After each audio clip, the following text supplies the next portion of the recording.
थांबा मालिकेच्या आजच्या भागामध्ये आपण पाहणार आहोत की रमा आणि अक्षय या दोघांचीही आता त्या टॉवेलवरना भांडणं होत असतात.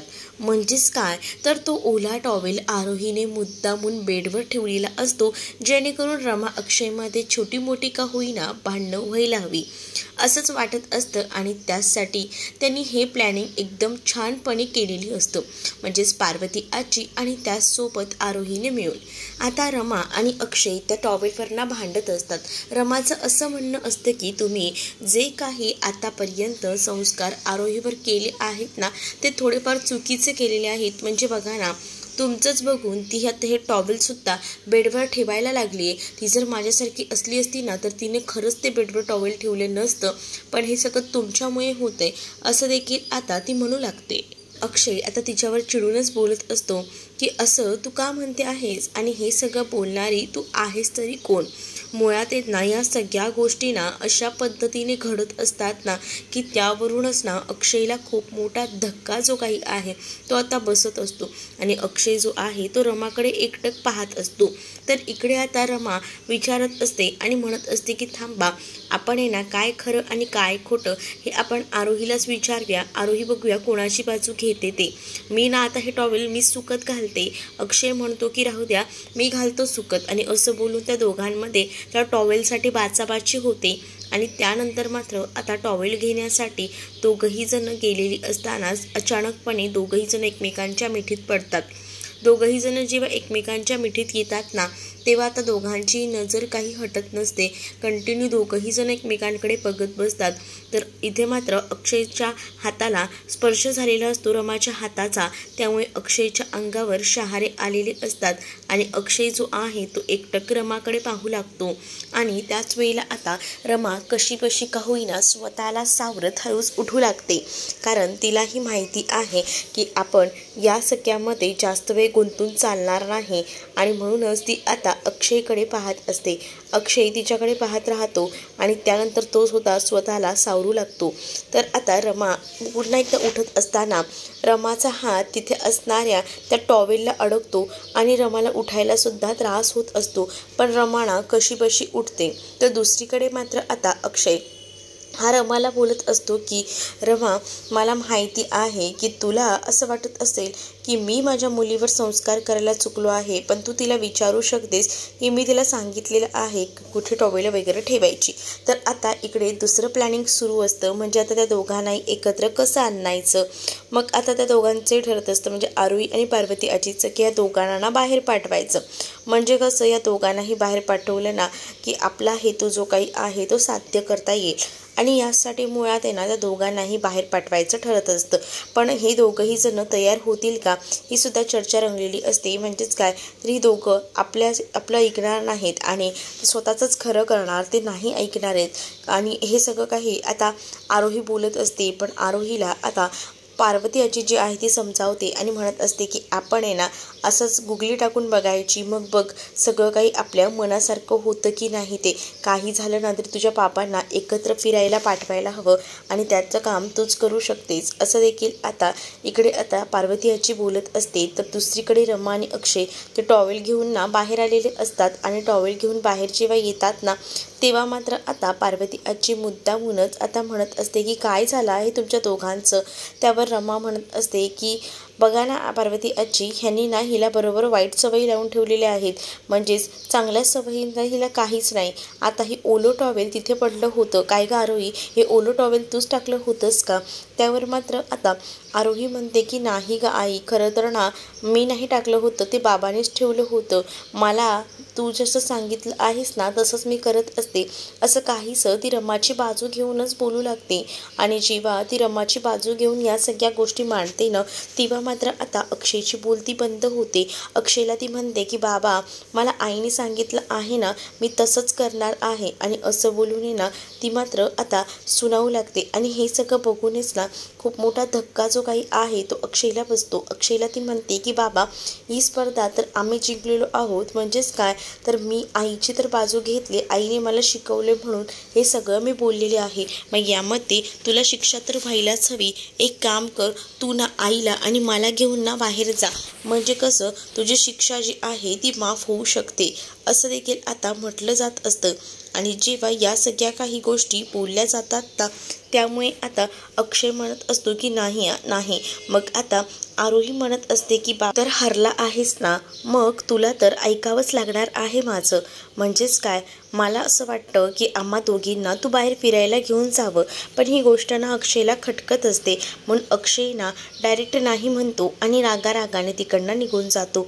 आता जेव्हा अक्षय तिकडनं निघून जातो ना, तेव्हा मात्र आता आरोही अक्षयच्या मागे जायला निघते.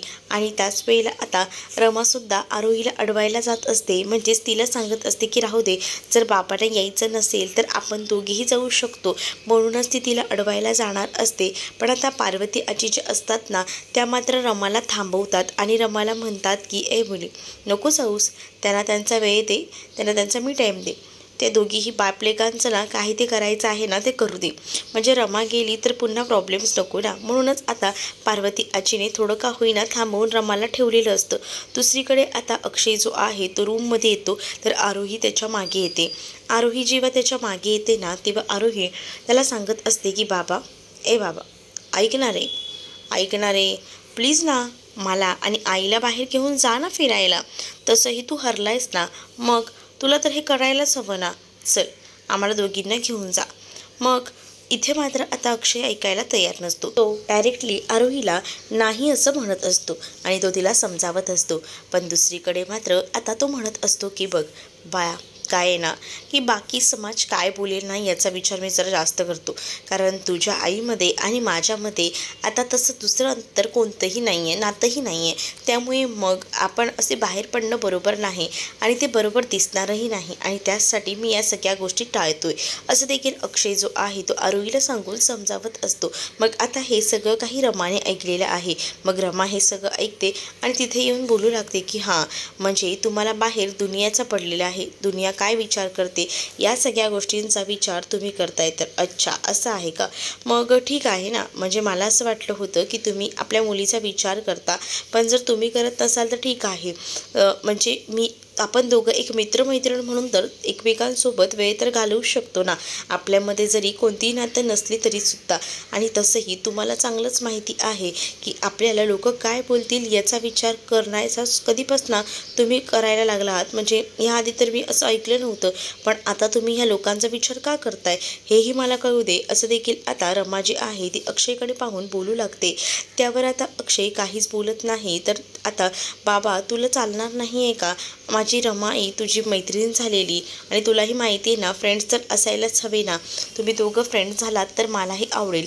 तर आता जाऊ दे का बाळा, तुझ्या बाबांना फ्रेंडशिप नाही करायची तुझ्या आईसोबत, मग कशाला तू फोर्स करते, जाऊ दे, मी जाते, माझी तशी कामं पडलेली आहेत खूप. आणि असं बोलून ते तिकडनं जात असते. त्यावर आता अक्षय जो आहे तो म्हणत असतो की कुल्फी अजून आवडते का, असं म्हटल्यानंतर रमाला तर हसूच येतो. मग रमा जी आहे ती आता विचार करत असते की म्हणजे अक्षयला अजूनही माझ्या आवडीनिवडी लक्षात आहेत तर. आणि त्यानंतर आता ती रूममधून जाणारी रमा माघारी येते आणि ती अक्षयकडे कंटिन्यू एकटक पाहत असते आणि ती म्हणत असते की हो, मला अजूनही कुल्फी आवडते. आणि हे असं म्हटल्यानंतर इकडे मात्र आता आरोही लगेच म्हणते की काय आई, तुला कुल्फी आवडते, मला नाही आहे, मला कुल्फी बिलकुलही आवडत नाही. शी, कशी लागते ती कुल्फी, शी शी शी शी, नाही, मला बिलकुल नाही आवडत हा कुल्फी, असं आता ती डायरेक्टली बोलून जाते. आणि जेव्हा ती असं सगळं काही बोलते ना, तेव्हा मात्र आता मला ते जुने दिवससुद्धा आठवतात जे अक्षयसोबत तिने घालवलेले होते. अक्षय आणि रमा दोघंही जण असेच रात्रीच्या वेळेला कुल्फी खायला जायचे जेव्हा ती प्रेग्नेंट होती. एक रात्र अशीच होती की ज्यावेळेला तिला त्या कुल्फी खायचे डोहाळे लागले होते आणि या सगळ्या गोष्टी अक्षयलासुद्धा आठवतात. तर दुसरीकडे आरोही सांगत असते की नाही, मला ना कुल्फी वगैरे आवडत नाही, मला ना दुसरे आईस्क्रीम आवडतात, म्हणजेच बघ ना बटरस्कॉच फ्लेवर, त्यासोबत व्हॅनिला, चॉकलेट्स असं आवडतात, मला नाही आवडत ते सगळं. मग तुझी चॉईस जरा वेगळीच आहे, म्हणजे माझी चॉईस जरा वेगळी आहे आणि तुझी चॉईस जरा वेगळी आहे. म्हणजे तुझी चॉईस ना अगदी बाबांसारखी आहे. बाबाला जे काही आवडतं तेच तुलाही खायला आवडतं हे मला कळतंय तुझ्या बोलण्यावरनं. आणि त्याबरोबर आता बाबाची चॉईस तर एकदम भारीच आहे. नाही नाही, बाबाची चॉईस चांगली नाही आहे असं आता रमा ही आरोहीला म्हणत असते. त्यावर मात्र आता आरोही म्हणते, अगं आई, बाबांची चॉईस का बरं चांगली नसेल? चांगलीच असेल ना. म्हणून तर मला तुझ्या इतकी चांगली अशी आई मिळाली आहे बाबांच्या चॉईसमुळे, असंही आता आरोही बोलून जाते. त्यामुळे आता रमा अक्षय दोघंही जण एकमेकांकडे पाहू लागतात आणि त्यानंतर आता ते आरोहीसाठी का होईना बाहेर फिरायला जायचं ठरवतात. आणि जेव्हा ते बाहेर फिरायला जायचं ठरवतात ना, तेव्हा मात्र आता रमाच्या डोळ्यात देखील पाणी आलेलं असतं. म्हणजेच काय, रमाला जे आहे ना ते काही झालं तरीसुद्धा एकमेकांसोबत वेळ घालवायचा म्हणजे तर ती म्हणत असते की बघा, आपण जे काही करतोय एक पॅरेंट्स म्हणून आपल्या आरोहीसाठी करतोय आणि ते तर आपल्याला करायलाच हवं ना. आपलीही काही कर्तव्य आहेत ती पूर्ण करायला हवीत. मग आता बाहेर जायचं तर नक्की होतं. दुसरीकडे हे सगळं जे बोलणं आहे ना ते इथे उभं राहून ऐकलेलं असतं. ते म्हणजे त्या मालविकाला राग येतो, कारण मालविका ना आता अक्षयच्या प्रेमात वेडी असते आणि तिला असं वाटत असतं की नाही, माझ्या अक्षयने या रमासोबत कुठेही जाऊ नये आणि त्याचसाठी तिची धडपड आणि हे सगळ्या गोंधळ सुरू असतो. आणि त्यानंतर ती जेव्हा हे सगळं ऐकते तेव्हा ती मुद्दामून अक्षयला कॉफी घेऊन येते आणि तिचा हेच हेतू असतो की या दोघांनी बाहेर जाऊ नये आणि त्याचसाठी तिने हे षडयंत्र रचलेलं असतं. आणि जेव्हा हे षडयंत्र ती रचते ना तेव्हा मात्र आता या सगळ्या गोष्टी अगदीच उलट्या पद्धतीने घडत असतात. म्हणजेच आता जेव्हा ना तिनं कॉफी आणलेली असते ना, ती कॉफी ना रमा जे आहे ती अक्षयला पिऊ देत नाही आणि ती म्हणत असते की नाही, ही कॉफी प्लीज पिऊ नका. तसंही आपल्याला आता बाहेर जायचं आहे, आईस्क्रीम खायचं आहे, मध्येच थंड मध्येच गरम असे सगळे पदार्थ नको हे करू. तर दुसरीकडे आता जो अक्षय आहे तो म्हणत असतो पण असं का. तर दुसरीकडे आता आरोहीसुद्धा त्याला अडवत असते आणि म्हणत असते की हो बाबा, आई बोलते ते बरोबर आहे, नको तुम्ही हे करू. मला असं वाटतं ना की तुम्हीही ना ह्या सगळ्यामध्ये कॉफीमध्ये वगैरे पडून बसू नका. मग तो कॉफीचा मगसुद्धा ना अक्षय जो आहे तो रिटर्न ना देऊन टाकतो आणि तो तिला म्हणतो की सॉरी हा मालविका, पण आता मी कॉफी घेऊ शकत नाही कारण आम्हाला बाहेर जायचं आहे, मी तिकडे आईस्क्रीमसुद्धा खायचं आहे ना. मग आता इथे मात्र मालविकाचा प्लॅन फ्लॉप झालेला असतो. मालविका आता विचार करते की आपण ज्या ज्या काही गोष्टी ठरवतोय ना त्या सगळ्या काही या रमामुळे फ्लॉप होत आहेत, पण या रमाला आणि या अक्षयला मी बाहेर जाऊ देणार नाही असं प्लॅनिंग आता तिच्या डोक्यात सुरू असतं. तर इकडे मात्र आता आरोहीने चांगलेच शक्कल लढवलेली असते, कारण तिला माहिती आहे की तिच्या आईबाबांना तीच एकत्र आणू शकते आणि यासाठी तिचे प्रयत्न जे आहेत ते परिपूर्ण पद्धतीने सुरू असतात. तर हे मालविका आता जाऊन सगळं काही इरावतीला सांगते आणि इरावतीला म्हणते की बघितलंस का, आपण प्रयत्न करतो ह्या दोघांना वेगळं करण्यासाठी, पण ही जी पार्वती आजी आहे आणि आरोही या दोघीही जणी मिळून येत ना प्लॅनिंग करतायत आणि ह्या सगळ्यामध्ये ना उगाच ना अडकवायचा प्रयत्न करतात. त्यापेक्षा मला असं वाटतं ना की ह्या तिघांनीही बाहेर जाऊ नये, त्यासाठी काहीतरी करावं लागेल. त्यावर मात्र हो, माझ्याकडे एक चांगलीच आयडिया आहे, तीच आता मला फॉलो करावी लागेल. म्हणजे काय, तर मी आता जसं पडते म्हणजे मी जर जोरात पडले तर अक्षयला मी त्याला सांगेन की मला लवकरात लवकर हॉस्पिटलमध्ये घेऊन जा आणि मग तो माझंही ऐकेल आणि तो मला लवकरात लवकर हॉस्पिटलमध्ये घेऊन जाईल. मग काय, ह्यांचा फिरायला जायचा प्लॅन फ्लॉप होईल ना. असं देखील बोलणं आता इरावती मालविकाला करत असते आणि मालविका म्हणत असते की तू सुद्धा तेवढ्या वेळातच सगळं काही अरेंज करायचा, म्हणजे लगेच तू कॉल करायचा आणि त्यासोबत जर या सगळ्या गोष्टी आपल्या परीने झाल्या ना तर आपण जिंकलोच म्हणून समज. म्हणजे काही ह्या दोघांनाही आपण एकत्र बाहेर जाऊ द्यायचं नाही आणि तो हेतू आपण साध्य करायचा असं त्यांचं ठरत असतं. आता दुसरीकडे आता मालविका आणि इरावती बाहेर येतात आणि त्याच वेळेला आता मालविका इरावतीला म्हणत असते, ढकलू का तुम्हाला, ढकलू का. तर इरावती म्हणते की थांब जरा थांब, ढकला मग मी तुला सांगेन तेव्हा. आता ती सांगते की ढकल, मग त्याबरोबर इरावतीला मुद्दामून मालविका ढकलते आणि जेव्हा इरावतीला मालविका ढकलते ना तेव्हा आता इरावती जोरजोरात ओरडू लागते, आई गं लागलं ग, ऐक कंबर दुखली, कंबर गेलीच माझी, अक्षयला बोलव लवकर, अक्षयला बोलव.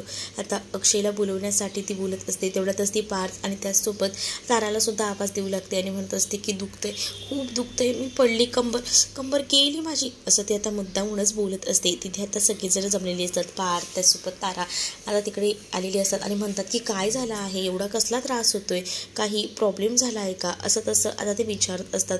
त्याच वेळेला आता तिथे अर्थासुद्धा आलेली असते आणि पार्वती आजीसुद्धा. तर आता पार्वती आजी म्हणतात की काय झाले, अगं ही पडली आहे, आपल्याला ना अक्षय कुठे, अक्षयला दाखव. अक्षय नाही घरात, अक्षय रमा आणि आरोही बाहेर गेले आहेत असं आता पार्वती आजी बोलू लागते.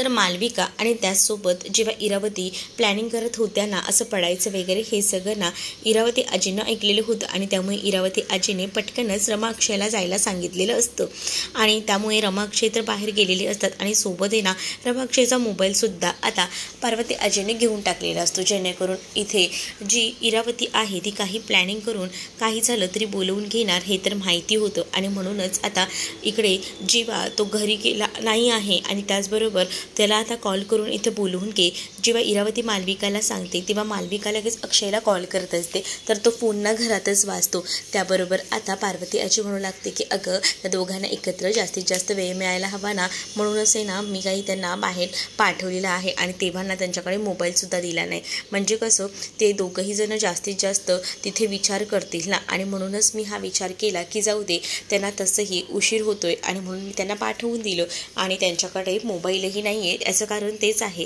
कारण मला असं वाटतं की एवढ्या दिवसानंतर बाहेर गेलेत तर जास्तीत जास्त वेळ त्यांनी एकमेकांसोबत घालवायला हवा, मग या मोबाईलमध्येच ते रमत बसतील, म्हणून मला हे सगळं नको होतं, म्हणूनच मी त्याला मोबाईल दिला नाही असं ती डायरेक्टली बोलू लागते. तर आता मालविकाला खरं तर आणि त्याचसोबत इरावतीला पार्वती आजीचा डाव कळलेला असतो, त्यामुळे आता जे काही नाटक इरावती करत असते ना पळायचं, ते आता तिचं नाटक जे आहे ते पार्वती आजीने एकाच झटक्यात फ्लॉप केलेलं असतं, त्यामुळे आता तिलासुद्धा काहीच कळत नसतं की काय करू आणि काय नाही. आता प्लॅन तर फ्लॉप झालेला असतो, तर दुसरीकडे मात्र आता इरावतीला गुपचूपपणे तिथून उठून बसावंच लागतं, कारण दुसरा पर्यायच तिच्याकडे नसतो आणि त्यामुळे हळूहळू का होईना उठून ती बसू लागते आणि त्याच वेळेला ती आता म्हणत असते की जरा मदत कर गं मालविका, जरा मदत कर, आणि असं बोलून आहे ना तिला मुद्दामून ती आता घेत असते या सगळ्यामध्ये. तर आता अक्षयला आणि त्याचसोबत रमाला वेगळं करण्याचा तुझा जो काही डाव आहे ना तो मला कळत नाही असं वाटत असेल का तुला? मला सगळ्या गोष्टी माहिती आहेत, पण यावेळेला ना तू त्यांना वेगळं करू शकत नाही. काही झालं ना तरी तुझं सत्य ना मी सगळ्या जगासमोर आणणारच, फक्त आता माझ्याकडे पुरावे नाहीत, पुरावे गोळा केले ना की सगळं सत्य अक्षयसमोर मी आणल्याशिवाय शांत बसणार नाही, असं देखील आता पार्वती आजी इरावतीला बोलून चांगलाच टोमणा मारत असते. त्यावर आता इरावती आजीला माहिती असतं की ही सगळी नाटकं आहेत, म्हणून तर इरावती आजीने पूर्ण प्लॅनिंग करून रमा आणि अक्षयला बाहेर आधीच पाठवून दिलेलं असतं आणि इथे मात्र आता पार्वती आजीने जो काही इरावतीचा प्लॅन फ्लॉप केलेला असतो ना, त्यामुळे मात्र आता तिला खूपच जास्त राग येत असतो. तिला टेन्शनही आलेलं असतं की हे दोघं एकत्र यायला नको, जर एकत्र आले तर नक्कीच रमा अक्षयला तिचा भूतकाळ सगळा काही सांगून टाकेल आणि मग आपलं काही खरं नाही ही जाणीवसुद्धा तिला असते आणि म्हणूनच ती या सगळ्या गोष्टी लपवायचा प्रयत्न करत असते. दुसरीकडे अचानकपणे आता तिचा फोन वाजतो आणि तिचा फोन वाजल्याबरोबर तिचं लक्ष जातं की कोणाचा फोन आला आहे आणि तो ड्रायव्हर असतो ना जो कालच्या भागातसुद्धा पैसे घ्यायला आला होता, त्या ड्रायव्हरचा आता सारखा कॉल येत असतो आणि तो कॉल आहे ना कोणाचा तरी येतोय हे समजून आता पार्वती आजीसुद्धा ना इरावतीवर बारीक लक्ष ठेवायचं ठरवते आणि ती आता मुद्दामूनच तिच्या मागे जाते. तिला कालचा प्रसंग आठवतो, कालही ना आपल्याला खोटं सांगितलं होतं आणि कालही ही बाहेर गेली होती, पण आपणही हिच्यावर बारीक लक्ष ठेवायचं की ही कुठे गेली आहे आणि म्हणूनच ती आता बाहेर जाऊन आता त्या दोघांचे बोलणं ऐकत असते. पुढील भागामध्ये आपल्याला पाहायला मिळतं की रमा आणि अक्षय बाहेर आलेले असतात. अक्षय म्हणतो की चला दिवसभर आपण बाहेर भटकलो, आता घरी जायला हवं.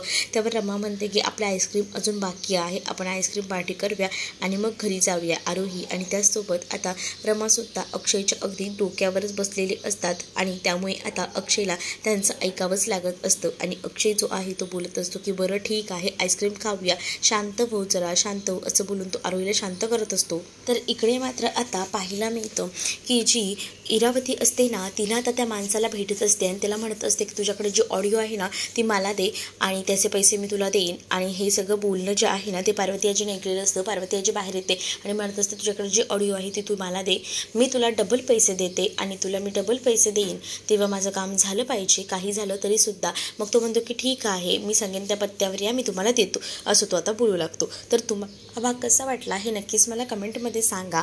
असेच नवनवीन भाग पाहण्यासाठी आपल्या चॅनललासुद्धा सबस्क्राईब नक्कीच करा. चला तर मग भेटूया पुढच्या भागामध्ये. तोपर्यंत टाटा बाय.